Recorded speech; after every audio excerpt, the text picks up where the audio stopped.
మనం కోటీశ్వర్లు అయ్యే ముందు వచ్చే కలలు ఇవే. స్వప్నశాస్త్రం ప్రకారం కోటీశ్వర్లు అయ్యే ముందు ఎటువంటి కలలు వస్తాయో ఈ వీడియోలో వివరంగా తెలుసుకుందాం. వీడియో చూసే ముందు ప్రతి ఒక్కరూ జై శ్రీరామ్ అని కామెంట్ చేయండి. వీడియోని లైక్ చేసి షేర్ చేయండి. ప్రతి మనిషి నిత్యం నిద్రించిన తర్వాత కలలు రావడం అనేది సహజం. కొన్ని కలలు మంచిని సూచిస్తే మరికొన్ని కలలు చెడుకు సంకేతాలుగా స్వప్నశాస్త్రం చెబుతుంది. భయంకరమైన కలలు వచ్చినప్పుడు చాలామంది భయపడుతూ ఉంటారు. అదేవిధంగా స్వప్నంలో కొన్ని కలలు వచ్చినప్పుడు ఆ కల నుండి త్వరగా బయటకు రావాలని అనిపించదు.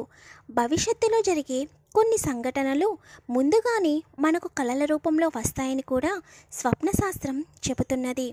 చాలామంది పగటి సమయంలో నిద్రపోయినప్పుడు చాలా కలలు వస్తూ ఉంటాయి. కానీ స్వప్నశాస్త్రం ప్రకారం పగటిపూట వచ్చిన కలలు అనేవి నిజం కావు. వాటికి ఎటువంటి ఫలితం ఉండదు. అయితే మనం నిద్రించేటప్పుడు ఆ రోజు ఏ పనిని అయితే ఎక్కువగా చేస్తామో, ఏ పని మీద అయితే మన దృష్టి అనేది ఎక్కువగా ఉంటుందో, మన మనసు ఎక్కువగా ఏది ఆలోచిస్తుందో అటువంటి కలలు కూడా వస్తాయి. మీరు ఈరోజు ఎక్కువగా ఏదో ఒక విషయం గురించి ఆలోచించడం, ఆ విషయమే మీకు ఆ రోజు రాత్రి కలలోకి వస్తే అటువంటి కలకు కూడా ఫలితం అనేది ఉండదు. కలల గురించి పూర్తి సమాచారం అనేది మరొక వీడియోలో తెలుసుకుందాం. ఈరోజు మాత్రం కోటీశ్వర్లు అయ్యే ముందు వచ్చే కలలు ఏమిటో ఇప్పుడు తెలుసుకుందాం. ఆడవారికి కలలో తలలో పువ్వులు పెడుతున్నట్లు కల వస్తే దానికి సంకేతం త్వరలో ధనవంతులు కాబోతున్నారని అర్థం.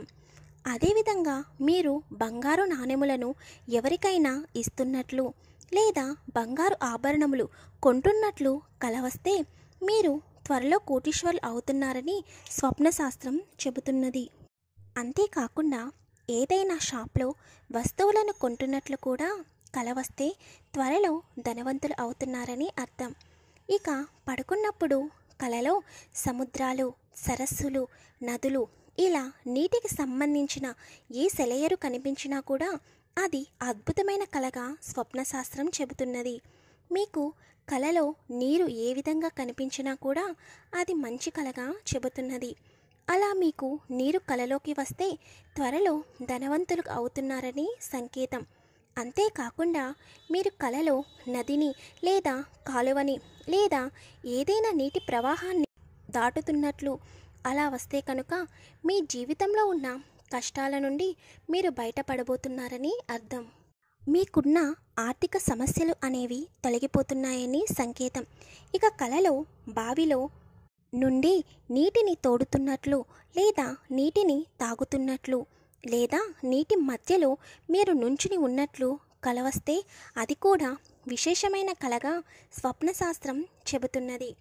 ఇలా కల వస్తే కనుక మీకు ధనలాభం కలగబోతున్నదని సంకేతం. కలలో ఏదైనా పండుగను అందరూ కలిసి సంతోషంగా జరుపుకున్నట్లు కల వస్తే కనుక ఇది అద్భుతమైన కలగా స్వప్నశాస్త్రం చెబుతున్నది. దీనికి అర్థం మీరు త్వరలో ధనవంతులు అవుతున్నారని సంకేతం. కలలో గులాబీ పువ్వులు కనిపించినా కూడా అది మంచి కలగా స్వప్నశాస్త్రం చెబుతుంది.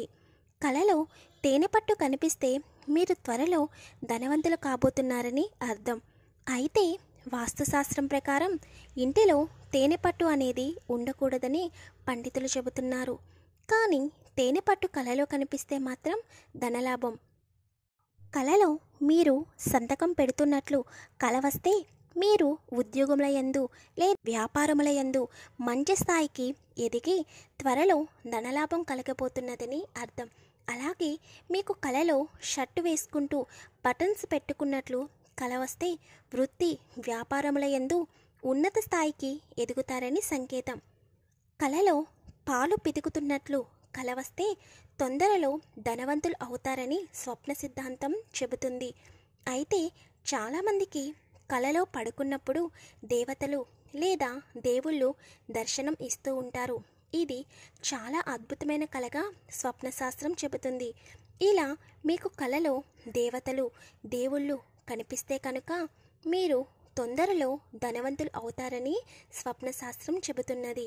ఇలా మీకు కలలో దేవతలు లేదా దేవుడు కనిపించినప్పుడు మీకు కలలో ఏ దేవుడు లేదా దేవత అయితే వచ్చారో మరుసటి రోజు ఉదయమే లేచి తలస్నానం చేసి చక్కగా ఆ దేవాలయానికి వెళ్ళి అర్చన చేయించుకోవాలని, అలా అర్చన చేయించుకుని ఆ దేవత యొక్క దర్శనం చేసుకోవడం వలన ఆ దేవీ దేవతల యొక్క అనుగ్రహం కలిగి ఆ కళకు ఫలితం అనేది త్వరగా వచ్చి ధనవంతులు అవుతారని కూడా స్వప్నశాస్త్రం చెబుతున్నది.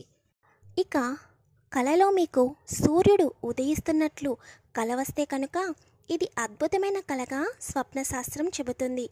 కలలో మీకు ఏనుగు కనిపిస్తే త్వరలో రాజయోగం పట్టబోతున్నదని సంకేతం.